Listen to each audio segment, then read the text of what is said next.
붉게 타오르는 하늘 아래 얼어붙은 사막이 끝없이 펼쳐진 곳. 이곳은 인류가 가장 오래 꿈꿔온 행성 화성 마르스입니다. 우리가 붉은 별이라 부르는 이 행성은 정말로 미래의 인류가 살아갈 두 번째 지구가 될 수 있을까요? 오늘은 화성의 진짜 얼굴, 그리고 그 안에 숨겨진 놀라운 비밀들을 함께 탐험해 봅시다. 먼저 화성은 왜 이렇게 붉을까요? 지구의 하늘은 푸르고 금성은 황금빛인데 화성은 붉게 빛납니다. 그 이유는 화성 표면에 산화철, 즉 녹이 잔뜩 쌓여 있기 때문이에요. 수십억 년 전 화성의 바다와 대기가 철을 산화시키며 행성 전체를 붉게 물들였죠. 그래서 망원경으로 봤을 때 피처럼 붉은 빛을 띠는 것입니다. 하지만 흥미로운 건 이 붉은 행성에도 하얀 극지방의 얼음, 푸른 하늘, 그리고 황혼의 분홍빛 노을이 존재한다는 사실입니다. 화성은 생각보다 훨씬 다채로운 색을 품고 있는 행성이죠. 화성은 지금은 메마른 사막이지만 과거에는 지구처럼 푸른 바다와 강이 흐르던 행성이었습니다. 나사 탐사선이 찍은 사진에는 강줄기 모양의 지형, 마른 호수 바닥, 심지어 퇴적층까지 남아있어요. 그리고 제젤 크레이터에서는 실제로 고대 강 삼각주가 발견됐습니다. 이건 물이 오랫동안 흘렀다는 결정적인 증거죠. 즉, 과거 화성에는 생명체가 살 수 있는 환경이 있었다는 뜻입니다. 그렇다면 정말로 화성에 생명이 있었을까요? 2018년 나사는 화성의 땅속에서 유기 물질을 발견했다고 발표했습니다.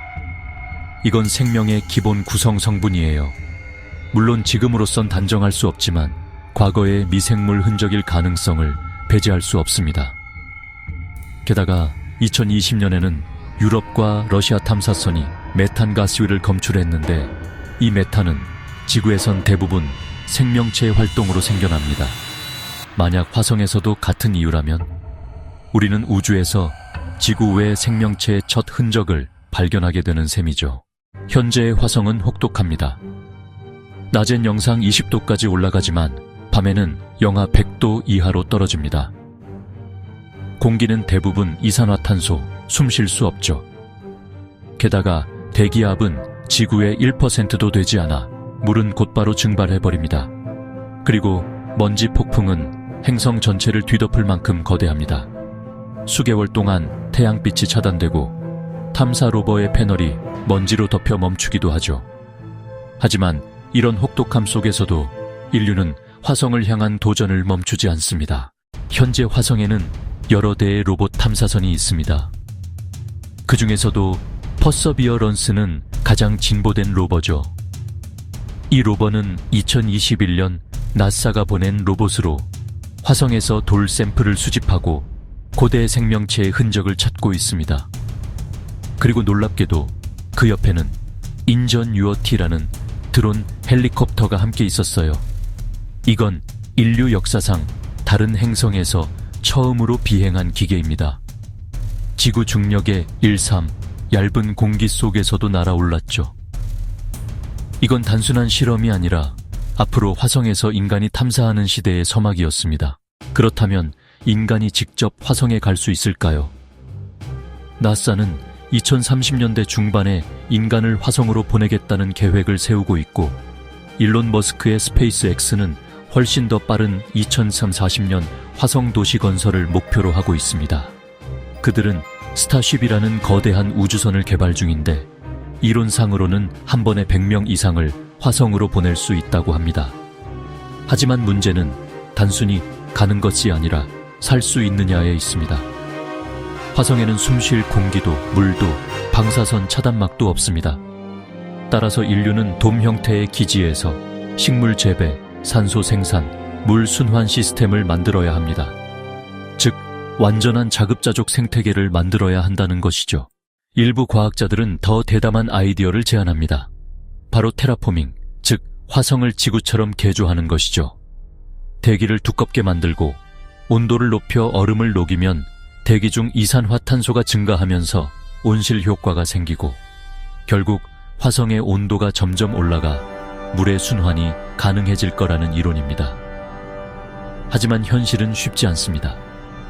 화성엔 자기장이 없어서 태양풍이 대기를 계속 날려버리기 때문이죠. 결국 테라포밍은 수백 년 이상 걸릴지도 모르는 장기 프로젝트입니다. 그럼에도 불구하고 인류는 포기하지 않습니다. 왜일까요? 아마도 화성은 단순한 행성이 아니라 우리의 미래와 희망을 비추는 거울이기 때문일 겁니다. 화성은 우리에게 묻습니다. 당신들은 지구가 사라진다면 어디로 가겠습니까? 그리고 동시에 속삭이죠. 내게 와서 새로운 시작을 해보세요. 언젠가 밤하늘의 붉은 점을 올려다보며 저기 우리 사람들이 살고 있어 라고 말할 날이 올지도 모릅니다. 화성은 지금도 묵묵히 태양을 돌며 우리의 상상력과 용기를 시험하고 있습니다. 붉은 사막의 행성, 화성. 그곳은 어쩌면 인류의 다음 고향일지도 모릅니다. 영상이 흥미로우셨다면 좋아요와 구독으로 더 많은 우주 이야기를 함께 해주세요. 다음엔 인간이 진짜로 화성에 정착했을 때 어떤 일이 벌어질지 이야기해드릴게요. 만약 우리가 지구를 떠나 화성에 정착한다면 그저 다른 행성에 이사가는 정도가 아닙니다. 인간은 변화하고 사회는 재구성되고 심지어 새로운 인류가 탄생할 수도 있죠. 지금부터 그 미래를 미리 엿보겠습니다. 화성의 중력은 지구의 38%. 처음 며칠은 마치 슈퍼파워를 얻은 것 같죠. 높이 뛰고 가볍게 걷고. 하지만 몇 달이 지나면 몸은 화성 버전으로 바뀌기 시작합니다. 뼈가 약해지고 근육이 빠지고 심장은 적은 중력에 맞춰 크기가 줄어듭니다. 만약 세대가 지나면 지구보다 키가 더 크고 골격이 가벼운 말 그대로 화성형 인간이 등장할지도 모릅니다. 완전히 다른 인류의 시작입니다. 화성에서 하늘을 보면 파란색이 아닙니다. 늘 주황빛, 석양 같은 하늘이 끝없이 펼쳐져 있죠. 문제는 이 분위기가 인간의 심리에 큰 영향을 준다는 것. 고독감이 폭발적으로 증가하고 지구의 파란 하늘을 그리워하는 블루 신드롬이 나타난다는 연구도 있죠. 그리고 정착민들이 가장 무서워하는 것, 바로 화성 전체를 삼키는 먼지 폭풍. 가끔은 한 달 동안 태양조차 보이지 않습니다. 이때 마을은 유령 도시처럼 고요해져요. 이 고요함, 사람을 미치게 만들 수도 있습니다.